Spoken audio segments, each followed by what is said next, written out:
সন্ধেবেলায় চা খেতে খেতে আমি আর কর্তামশাই বললাম যে কি গো, বরগাছিয়ায় নিয়ে যাবে? শুনেছি ওখানে নাকি ভালো ইলিশ মাছ পাওয়া যায়, নিয়ে যাবে গো। তো উনি বললেন না, আজকে হবে না, অন্যদিন দেখছি। তো মনটা খারাপই হয়ে গেল। মন খারাপ হবে না বলুন? সবার ঘরে ঘরে ইলিশ উৎসব হয়ে গেল, আর এদিকে বর্ষা প্রায় শেষ হতে যাচ্ছে, আমি এখনো ইলিশের কিছুই শুরু করতে পারলাম না। তাই আজকে বেরিয়ে পড়েছি বরগাছিয়ার উদ্দেশ্যে। ওখানে সন্ধেবেলায় মাছের বাজারটা বেশ ভালোই বসে। তো আমাদের ডোমজুড়ের বাজারে খুব একটা মাছ সন্ধেবেলায় পাওয়া যায় না, সেই জন্যেই ওখানে যাওয়া। এবার দিনের বেলায় যে যাব সে কারোরই সময় নেই, না আমার সময় আছে। যদিও কর্তার সময় থাকে, সে আবার মাছ কিনতেই পারে না, তার মাছ কেনা আমার পছন্দই হয় না। আর মাছটা না আমার ভীষণ প্রিয়। মাছ কেনার হলে সেই জন্য বাজারে যাওয়ারও সুযোগ পাই না, সেই জন্য বাড়ি থেকেই মাছ নিয়ে একজন আসে, অসীমাদি বলে, সে মাছ বিক্রি করতে আসে, আমি তার থেকেই নিই। কারণ আমার তো সময় নেই বাজার যাওয়ার, আর কর্তা তো অর্ধেক দিন থাকেই না। তো যাই হোক, সেই জন্য সন্ধ্যাবেলায় বেরিয়ে পড়েছি। বাড়ি থেকে বরগাছিয়া ওই 20 মিনিট মতো লাগে। তাই আমার ওয়াকিং আওয়ার শেষ করে আমি বেরিয়ে পড়েছি। আপনাদের কার কার ইলিশ মাছ পছন্দ অবশ্যই কমেন্টে জানাবেন। তবে হ্যাঁ, সবাই পছন্দ করে না, এরকম অনেক আছে। তার মধ্যে আমার কর্তাও পড়েন, জানেন তো। সে তো আগে ইলিশ মাছ ছুঁতোই না, খাওয়াটা আমি শিখিয়েছি, এখন খেতে ভালোবাসে, আগে খেতোই না। আর আমার ছেলেও খুব একটা পছন্দ করে না, কারণ শুধু ওই একটাই, কাঁটা। আগে একদমই খেতে চাইতো না, এখন শিখিয়ে দিয়েছি একটু একটু করে। এই রাস্তায় যেতে যেতে একটু চায়ের বিরতি নিয়ে নিয়েছি।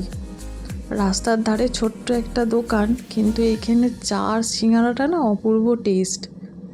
বিশেষ করে চাটা দুর্দান্ত বানায়। আমি দুধ চা এমনিতেই খাই না, কিন্তু এইখানটায় এলে এদের দোকানের দুধ চাটা আমি একদমই মিস করি না। এই তো প্রায় চলেই এসেছি।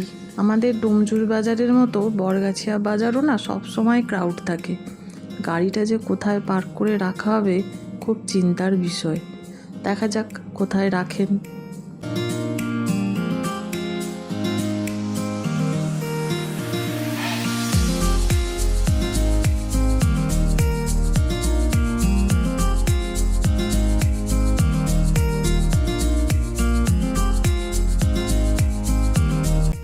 বাজার পেরিয়ে বেশ খানিকটা দূরেই গাড়িটা রাখতে হয়েছে একটা ফাঁকা জায়গায়, এই জন্য পায়ে হেঁটে যাচ্ছি বাজারের দিকে এগিয়ে।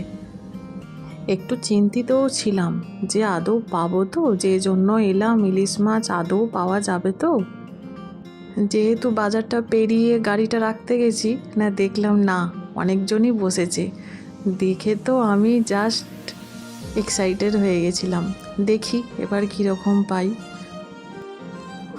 দেখছেন মাছগুলোর কালার, দেখছেন এরা মাছের যত না নিজস্ব রং আছে, এরা লাইট দিয়ে আরও চকচকে দেখাচ্ছে।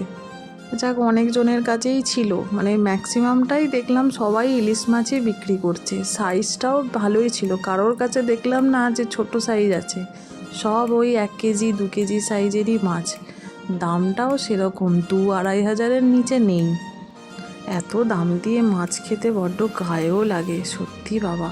কিন্তু ওই যে বর্ষার মরশুমে ইলিশ খাবো না তা কি হয়, খেতে তো একবার হবেই। এই ইলিশের টানেই তো এইখানে আসা। তো অনেকগুলো দেখার পর জিজ্ঞাসা করছেন যে কি করব, কোনটা নেব। আমি বললাম যে বেশি বড় নিতে হবে না, ওই 1 কেজি সাইজের হবে সেরকমই একটা নাও। তো এই মাছটা 1 কেজি 200 মতো ওজন হয়েছিল। আমি ঠিক আছে এটাই নিয়ে নাও।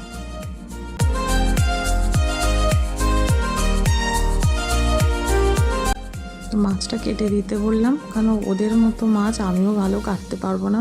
মাছটা না পেটে অনেকটাই ডিম ছিল, আর ডিম ভরা ইলিশ মাছ খেতে তো দারুণই লাগে, কি বলেন।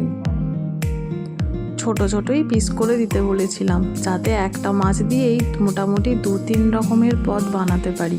কারণ এত দাম দিয়ে ইলিশ মাছ কি আর বারবার খাওয়া যায় বলুন।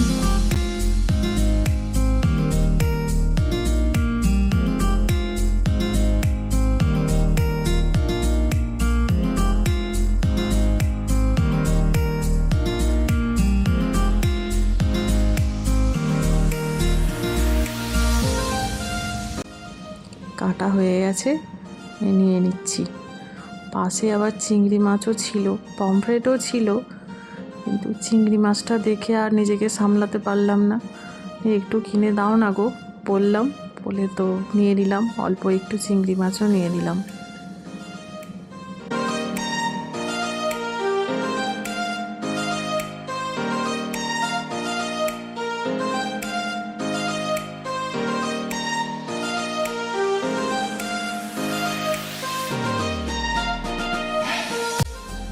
নেওয়া হয়ে গেছে, চলুন এবার ফেরা যাক।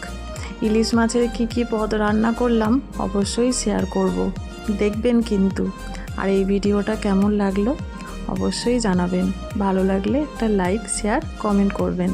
আর প্লিজ চ্যানেলটা একটা সাবস্ক্রাইব করে দেবেন। টাটা।